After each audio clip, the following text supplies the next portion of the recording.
শুভ সকাল রোজের পাঁচালির থেকে আমি রিমি নিয়ে চলে এলাম নতুন আরেকটি ভিডিও। সবাই কেমন আছেন? আশা করি ভালোই আছেন। আর আমিও মোটামুটি ভালোই আছি। বিষয় হচ্ছে আজকে ছেলের শেষ পরীক্ষা, আর আজকে ছেলে একাই যাবে। আমি সবসময় পরীক্ষাগুলোতে যাই, কারণ ও সবসময়ের জন্যই ঝামেলা করে যে তোমাকে যেতে হবে, মানে কি বলবো। আর যাই হোক, এইবার বিষয় হচ্ছে আমি যাব না, তারও কারণ আছে। সেটির কারণ হচ্ছে কদিন থেকে হাঁটাহাঁটি করছি নতুন করে। এই হাঁটাহাঁটি করার পরে না আমার পায়ে ভীষণ ব্যথা হচ্ছে, কারণ এতটুকু হাঁটা, কম করে 5 কিলোমিটার হাঁটা, রোজ হাঁটছি, মানে একটা স্বাভাবিক ব্যথা তো হবেই। আর এই ব্যথাটা কিন্তু ভালো ধরনেরই ব্যথা হচ্ছে। এটা কিন্তু হাঁটা আবার বন্ধ করে দিলে সম্ভবত প্রবলেম হবে, এই জন্য হাঁটা বন্ধ করব না।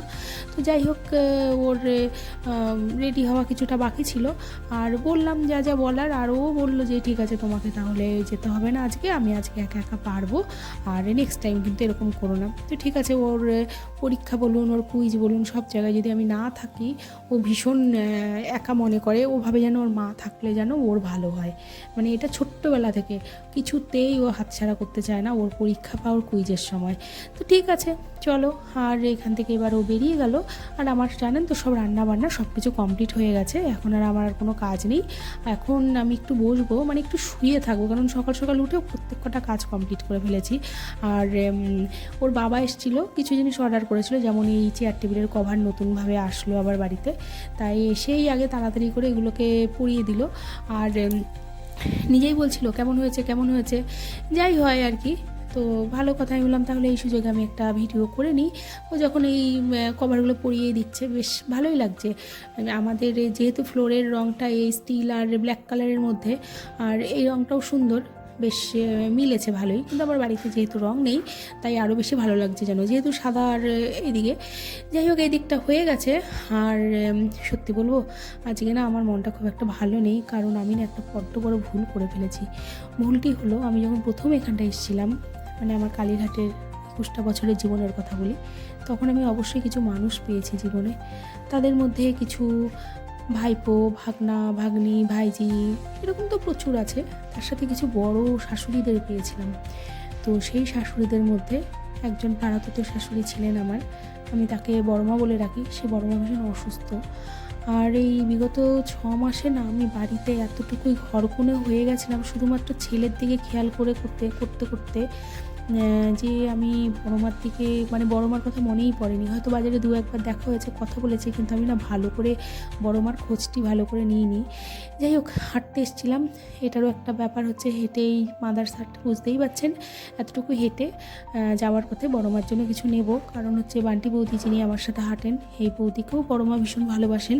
আর উনি বললেন যে নাকি বান্টি বৌদিরই কথা, নাকি বড়মা নাকি মিষ্টি আর যদি একটু রুটি নেওয়া হয় ভিজিয়ে খেতে পাচ্ছেন, নইলে খেতে পাচ্ছেন না কিছু। আসলে বার্ধক্যজনিত ব্যাপার আছে। আর মানুষটা এতটুকু পজিটিভ, মানে আমি এই এত বছরে এই একটি মানুষকে পেয়েছি যেই মানুষটিকে আমার ভালো লাগে, সব থেকে বেশি ভালো লাগে। ভালো লাগার কারণ হচ্ছে এই মানুষটির মধ্যে কোনো রকম সমালোচনা নেই, কোনো রকম ফালতু বকা নেই। একটা সুন্দর কথা বা একটা কিছুকে সুন্দর করে বুঝিয়ে, মানে ভালো না কথাটা আমি মানলাম, বা আমি একটা ভুল করে ফেলেছি, তারপরেও সেই জিনিসটাকে উনি এত সুন্দরভাবে আমাকে বুঝিয়ে কমপ্লিট করে ওটাকে দেওয়া, এই জিনিসগুলোর জন্য বড়মাকে ভালো লাগে। যাই হোক, তার জন্য বড়মার জন্য একটু পাউরুটি আর মিষ্টি নিয়েছিলাম, যেটুকুনি খাবে। আর বড়মাকে দেখতে গেছিলাম, সেটার ভিডিওটা যদিও করে দেখিনি আমি এখনও, ইচ্ছে করেই করিনি, কারণ আমি দেখেছি, কথা বলেছি, আমারও খোঁজ খবর নিলেন বড়মা। কিন্তু বিষয় হচ্ছে আমি বড় ভুল করে ফেলেছি, বড়মার খবরটা আমি আরও আগে নিইনি। তো আমি নতুন বছরে একটি নিজের কাছে প্রমিস করেছিলাম যে আমি কাউকে কষ্ট দেবো না, বা আমার আরও যেসব দায়িত্ব কর্তব্য কিছু প্রমিস করেছিলাম। তবে একটা বড় ভুল করে ফেলেছি।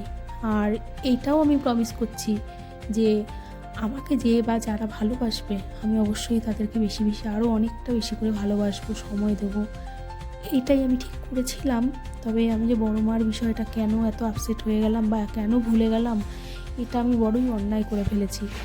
আর এই অন্যায়টা না বড়ই খারাপ অন্যায়, এটার কোনো হয়তো ক্ষমা নেই, কিন্তু বড় মা বলেই হয়তো ক্ষমা করে দিলেন আমায়। তবে আমি আর এই ভুলটা আর করবো না। আমি যাব বড় মার সাথে প্রতিদিন একটু করে দেখা করে, রোজ না হলেও একদিন পর একদিন একটু হলেও আমি দেখা করব, খবর নেব। আর আমি ভুল করেছি, সত্যি আমি ভুল করেছি। যাই হোক, আর বড় মাকে দেখলাম, ভালো লাগলো। আসলে বার্ধক্যজনিত ব্যাপার তো, কী আর করা যাবে। যাই হোক, ওখান থেকে আমিও দোকানে গেছিলাম, যে দোকানে গিয়ে আমি আবার দোকান থেকে টাকা পয়সা নিলাম, কারণ আমার কাছে টাকা শেষ হয়ে গেছিলো। আমি বুঝতে পারিনি কত লাগবে না লাগবে। আসলে আমি বাজার করি না তো, তাই টাকা পয়সার ওই হিসাবটা আমি পারি না ঠিক করতে। তা ছেলে ফোন করেছিল একটু ফুচকা আনবে, তা আমি আবার একটু ফুচকা নিলাম। ফুচকা নিয়ে বাড়িতে যাব, কারণ ছেলে আবার ভীষণ ফুচকা ভালো খায়। আর ওই দিক থেকে আমি একটু গুজিয়া নিয়েছিলাম, আর গুজিয়া আর একটু ফুচকা নিয়ে বাড়িতে যাব। বাড়ি থেকে রাতের রান্নাটা বাকি আছে। রাতে ওই আলু ভাজা রুটি ছেলে ভালো খায়, আর ওর বাবার জন্য দুপুরে যা যা রান্না করেছিলাম, শাক ভাজা সবজি ডাল রয়ে গেছে।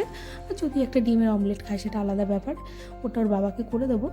আর আমার তো মোটামুটিভাবে হয়েই যাবে আশা করি। আর আমি এই নিয়ে 4 বার ফুচকা খেলাম অপারেশনের পর থেকে, তবে এখন একটু একটু বেশ খাচ্ছি। ওই হেঁটে এসে আবার ফুচকাও খাচ্ছি, মানে বুঝতে পারছেন। যাই হোক, আর এই বাড়িতে চলে এসেছি। ছেলে খুব খুশি ফুচকা পেয়ে, তবে গুজিয়াটা খেতে চাইছিল, খেতে দিইনি, ওকে একটু পরে দেবো আর কি। আর তারপরে যাবো রুটি করতে, কারণ রাতও আছে আর কিছু কিছু ফোন কল আছে, সেগুলো করলাম। আজকে থেকে একটু লাইভে আসছি সন্ধ্যার পরে বা বিকেলবেলা করে, আপনারা একটুখানি থাকবেন আমার সাথে লাইভে। আর ভিডিওটি এখানটাই রাখবো। আর দেখা হবে নতুন আরেকটি ভিডিওতে। প্রিয়জনের খেয়াল রাখবেন, সুস্থ থাকবেন, সাবধানে থাকবেন, আর প্রিয়জনকে ভালোবাসবেন। আর যদি কিছু ভালো লেগে থাকে, লাইক কমেন্ট শেয়ার সাবস্ক্রাইব। আর দেখা হচ্ছে নতুন আরেকটি ভিডিওতে। শুভরাত্রি।